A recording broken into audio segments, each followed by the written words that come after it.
Peyğəmbər sallallahu aleyhi ve sellem deyib ki, kim bir evdə və ya Allahın evlərindən bir evdə yığışıb Allah'a zikr eləyərsə, onlara sükunat nazil olar, onlara sakitçilik çökər, rəhmət nazil olar.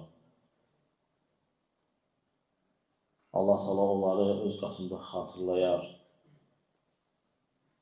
və Allah onların hamısını bağışlayar. Burada təbii ki, alimlər böyük fəzilətlər zikr edirlər.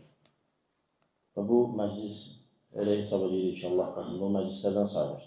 Nəinki bu məclis, ümumiyyətlə Allah zikr olunan hər bir məclis. Çünki Allah Teala zikr olunmağa layiqdir, Allah Teala xatırlamağa layiqdir, lakin insan qafildir.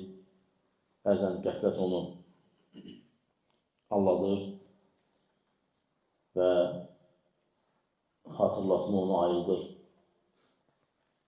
Allah Teala bu ki, fədəkkər innə zikra tənfə'ül müminin, müminlərə fayda verir. Nə Allah xatırlamaq? Başqa ayda bu ki, fədəkkər xatırlat. Fədəkkər innə fə'əti zikra. Çünki xatırlatmaq fayda verə bilər. Və başqa ayda Allah Teala buyurur ki, innə fī zəlikə ləzikra. Bu şeylərdə xatırlanma var. Demək kənə ləhu qalbun və alqas səmə və huvə şəhid.